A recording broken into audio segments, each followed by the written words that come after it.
Sejam bem-vindos ao nosso segundo vídeo, né? E esse segundo vídeo eu resolvi fazer uma espécie de explicação sobre o código que o professor pediu da tabuada, beleza? Vamos logo lá para não demorar muito tempo da gente. O que acontece? A primeira coisa que eu tenho que criar, vocês já devem saber, né? É os includes, se precisar. Então eu criei aqui o include stdio, né, de entrada e saída, e ponto .h, que quer dizer head, né, que é cabeça, cabeçalho, beleza? Todo programa ele tem que ter no mínimo um método. No mínimo eu tenho que ter um método, certo? O que é um método? Um método é isso daqui, ó, certo? Opa, é isso daqui, essa partezinha aqui do programa. Quer dizer então, Ramires, que eu posso criar outro aqui?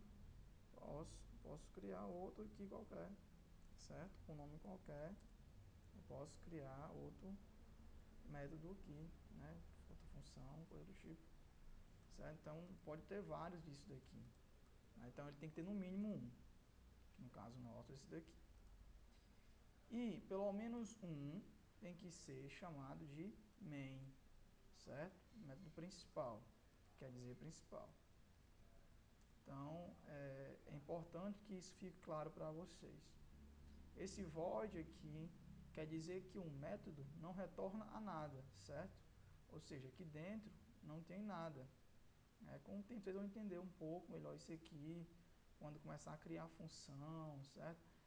Agora fica meio, digamos, não tão esclarecido, né? Quando a gente fala não retorna a nada, fica um pouco meio obscuro essa ideia. Mas quando vocês estiverem trabalhando com função, vocês vão entender isso melhor. Então vamos lá. Quando a gente vai começar um programa, o ideal é que a gente já tenha pensado, criado, certo? A lógica desse programa. Programadores mais experientes criam uma lógica na cabeça, né? E quando você não consegue criar essa lógica já de cabeça, o ideal é que você ponha no papel, né? Para depois executar essa tarefa, ok? Então, pensando nisso, para facilitar a nossa vida, eu criei essa lógica primeiro no papel, para depois passar para o programa, beleza? Pois bem, pessoal, então eu dei uma pausa aqui, bem grande aqui, certo? E vou retomar aqui, e vou mostrar agora o fluxograma para vocês, que a gente chama de fluxograma, certo? Que é a minha ideia no papel. Então, cada figura dessa representa alguma coisa, né? Não é necessário a gente aprender isso, só se vocês tiverem interesse, mas não é necessário. O professor já falou que não vai cobrar isso, certo? Contudo, é interessante saber montar isso daqui. Vamos lá que eu vou explicar passo a passo. Aqui eu tenho o início do programa, onde eu declarei as minhas variáveis, ok? Aí a primeira coisa que ele vai pedir é o quê? Insira o número, não é isso? Ele vai pedir para que eu ensine o valor. Quando eu inserir esse valor, ele vai guardar esse valor aqui dentro, que eu vou chamar de num, certo? É esse valor aqui que eu inseri aqui. Terminou de inserir, ele já vem aqui, ó. Enquanto x menor, opa, faltou uma coisinha aqui, menor ou igual a 10, ele vai fazer o que estiver em verdadeiro. O que for verdadeiro. Ok? Se x não for igual e nem menor a 10, ele vai fazer o que é falso. Que, olha, vamos ver aqui na seta, vamos seguir a seta, ou seja, ele vai terminar o programa. Quando o x for maior que 10, ou seja, de 11 em diante, ele encerra esse programa aqui. Então, qual o valor de x nesse momento aqui? Ora, se eu não inserir nada para x ainda, o x é o valor que ele foi declarado. Vamos ver lá em cima. X é igual a 1, certo? Então, ele começa o valor de x com 1.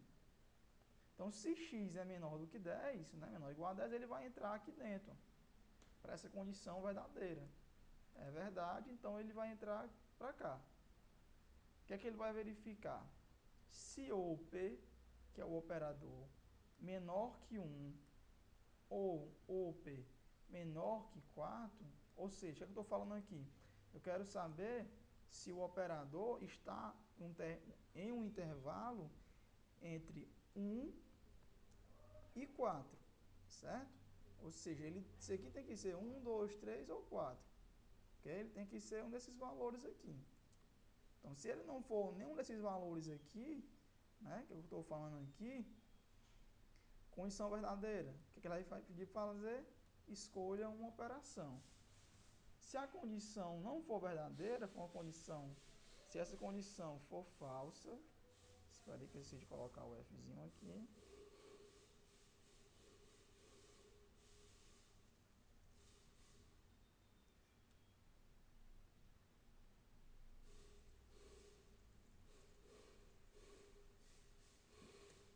Se essa condição for falsa, o que é que ele vai fazer? Ó? Ele vai vir para esse outra tomada de decisão aqui. Ele vai falar, se for igual a 1, né? Ou seja, eu já sei que está entre 1, 2, 3 e 4. Agora eu tenho que saber o que? Se ele é 1, 2, 3 ou 4. O que eu vou fazer? Se for igual a 1, ele vai fazer aqui o que a seta está mandando. Somar o valor de upper mais o valor de num. Que foi o valor que eu inseri aqui em cima. Depois disso, ele exibe o resultado, né, que é o nosso printf aqui, e vai incrementar x++. Certo? Quer dizer, acrescentar uma unidade a x. Então, a partir desse momento aqui, x começa a valer 2, né? Aí o laço iria terminar, mas antes de terminar ele verifica o valor de x, certo? Verifica o valor de x e ele vê que é 2 ainda. E a condição é até que seja menor igual a 10.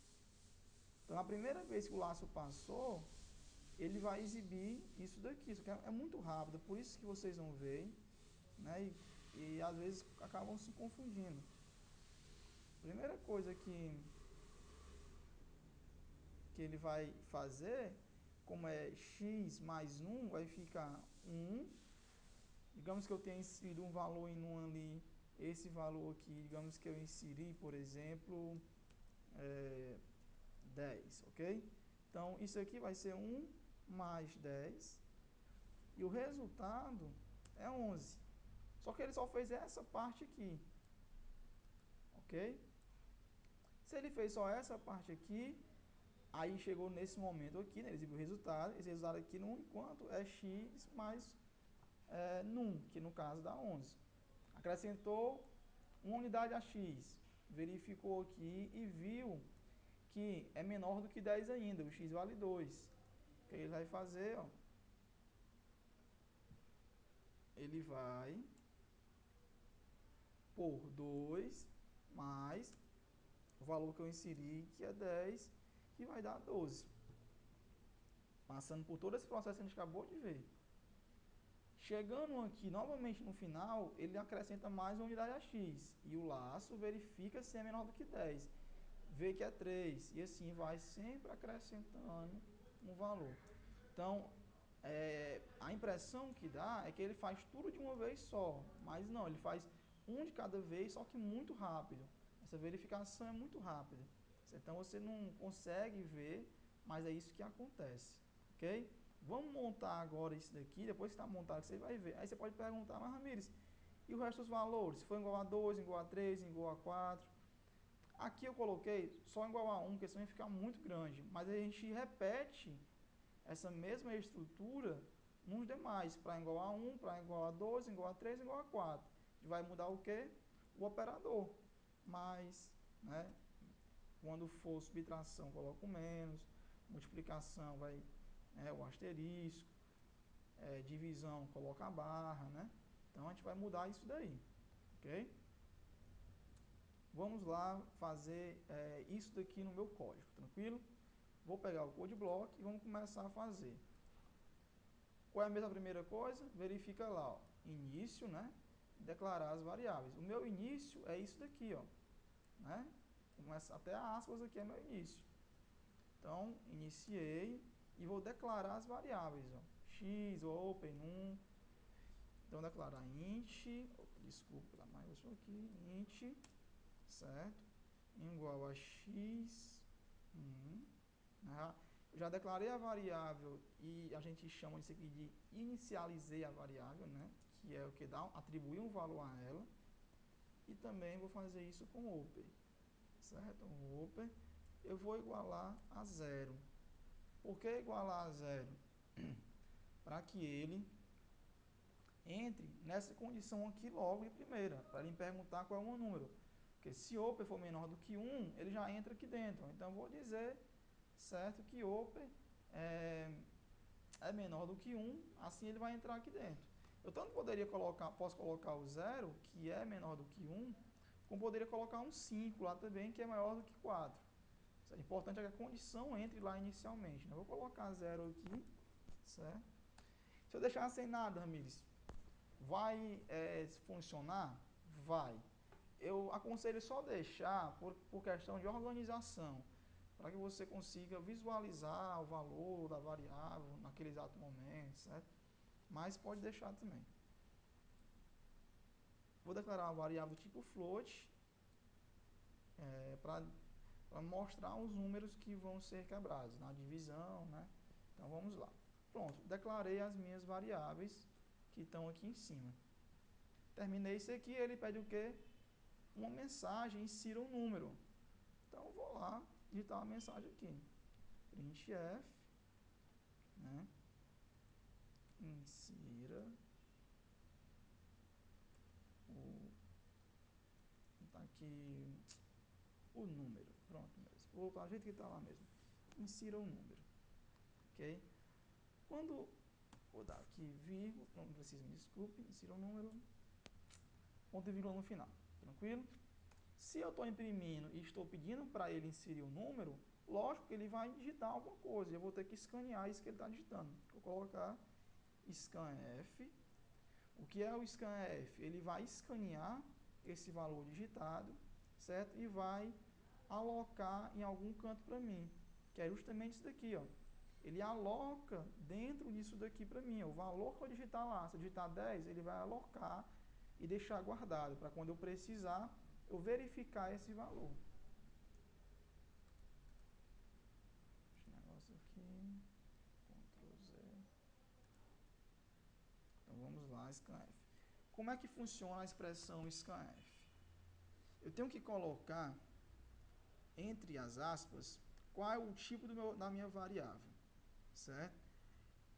Nesse caso aqui, a variável vai ser do tipo float, esse número aqui, que vai ser o num, beleza? Então, eu vou colocar f, que está dizendo que ela vai ser do tipo float, e coloco vírgula. E logo depois eu tenho que dizer, depois da vírgula eu tenho que dizer qual a variável que ele vai armazenar. Já disse qual é o tipo da variável, né? Mas eu não disse ainda qual é o nome da variável. Então, eu vou colocar o nome da variável, que seria num. Só que eu não posso simplesmente colocar o nome da variável. Para que eu diga que eu quero alocar um valor lá dentro, colocar alguma coisa lá dentro, eu tenho que dizer que eu quero colocar. E não que eu quero usar esse valor. Então, como eu quero colocar alguma coisa lá dentro, eu vou colocar o i comercial antes da variável. Pronto, coloquei o i comercial. Aqui, ó, está alocando o número que eu vou digitar aqui. Tranquilo? Só por questão de organização, eu vou colocar aqui, ó, um /n, que vocês já devem saber que é para que eu salte uma linha, né?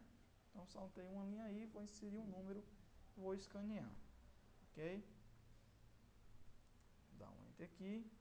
Depois que ele faz isso, o que é que ele pede? Ó? Já verifica o laço, enquanto alguma coisa aqui acontecer, ok? Então, vamos começar fazendo aqui o laço. O enquanto se diz assim, ó, while, certo? Dentro do meu parênteses, eu vou digitar a condição e vou abrir chaves. Dentro dessas chaves, eu vou colocar o que é para acontecer, certo? Ou seja, enquanto a condição aqui dentro for verdadeira, faça tudo que tiver aqui dentro. Eu vou lá, ó. Enquanto, o que é que ele manda lá? Ó, x menor ou igual a 10. X menor ou igual a 10, faça o que tiver aqui dentro. Então, a gente vai digitar agora toda essa lógica aqui dentro, beleza? Então, enquanto isso aqui for verdade, ele vai fazer isso aqui. Pessoal, o vídeo está ficando longo, eu vou parar e vou fazer um outro vídeo, certo? Até aqui, eu espero que vocês tenham entendido. Um grande abraço e já vou dar continuidade, certo? Acompanhe, já vai ter continuidade a partir desse ponto do vídeo.